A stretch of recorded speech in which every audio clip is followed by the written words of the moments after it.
Hey, Dr. Jeff Durgan here. Thanks for joining me. I thought I'd tell you a little bit about myself. I don't think I've talked about where I grew up or anything about my childhood. I grew up in San Angelo, Texas.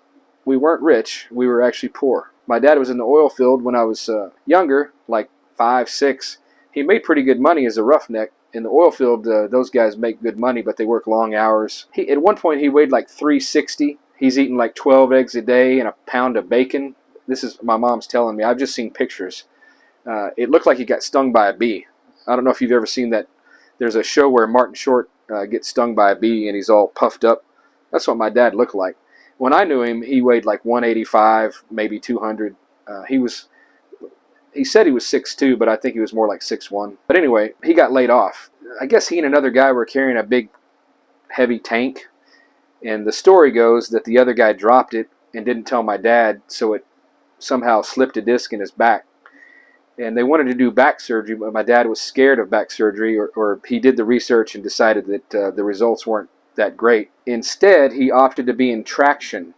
So traction is weights, right? So somehow, I don't know, I was like 8. I don't know if they put him in a vest or if this was like screwed into his back. But all I know is it was hooked to a rope that went to the ceiling and then was hooked to a set of weights. And it's constantly putting traction on his spine to pull that separated, I guess.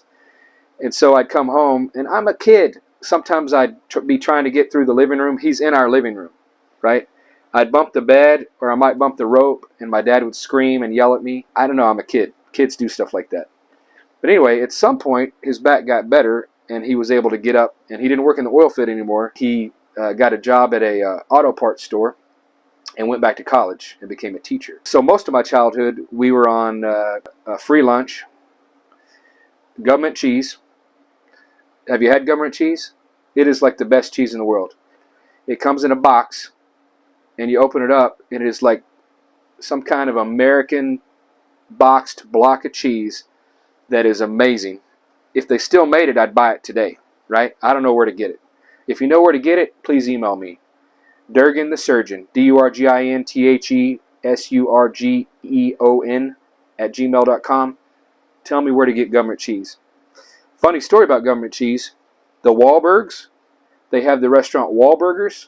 I've never been there because a lot of times my family goes on vacation while I'm working. My wife texted me the menu one day. Guess what they have on the menu? It's like you can order the Wahlburger, and it's like half-pound burger, comma, government cheese, comma. I was like, those are my boys right there. Mark Wahlberg, Donnie Wahlberg, talking about government cheese. Those are my peeps. Growing up poor. I know what you mean. My dad became a teacher, and he was a great guy, but he had undiagnosed PTSD. He didn't want to go to the VA. It was a different time. When they came home from Vietnam, he was in Vietnam from 69 to 70, 71-ish. I think he was there for 13 months. Initially, I believe he started out as a radio operator. That's what his MOS was. But they got field promotions back then because the guy ahead of them got killed and they got stepped up. Within a short period of time, he was like platoon leader. He says that at some point he was a helicopter gunner.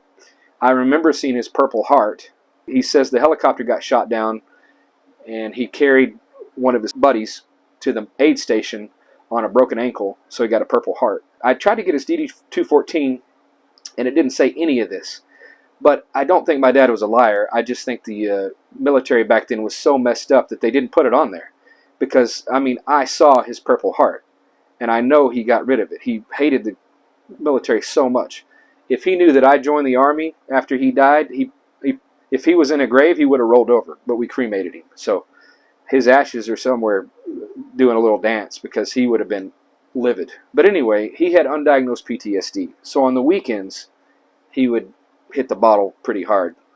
Whiskey was his drink of choice.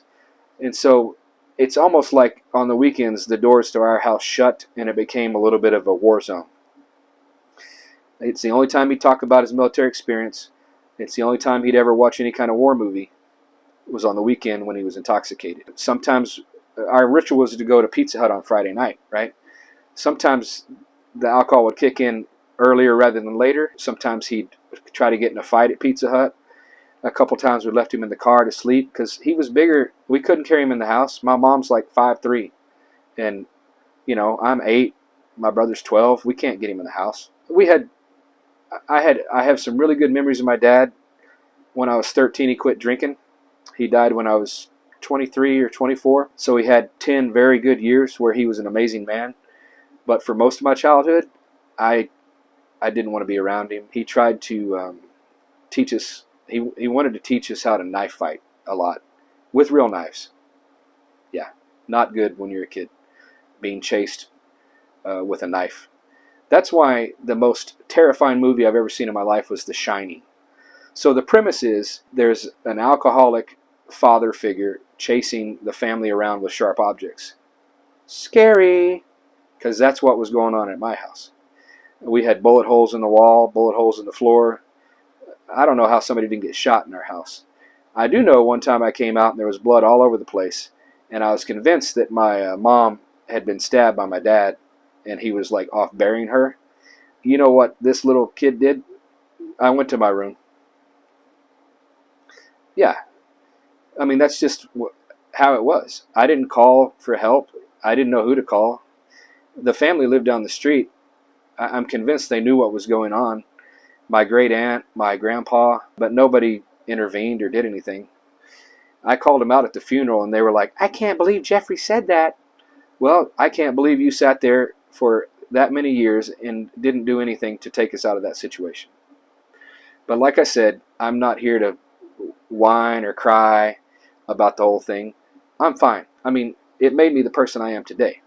And I don't begrudge my dad. I love my dad. Like I said, the last 10 years, he was an amazing man. I got married right out of high school. They didn't want me to get married, but 3 weeks out of high school, I got married to Lisa, who I'm still married to.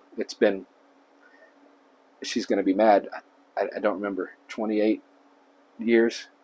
I'd have to count. We had to go to San Francisco to get her treatment for her leukemia when she got diagnosed. He stayed behind. My dad packed up that whole apartment by himself. He was like, "Just go. I'll take care of the whole thing." That's saying something. Well, that's all for now. Please don't forget to subscribe to the channel, Durgan the Surgeon. Please tell your friends and family if you enjoyed it. I enjoyed it. I enjoyed our time together. And I hope you stay healthy and happy and take care of yourself and your family. Good night.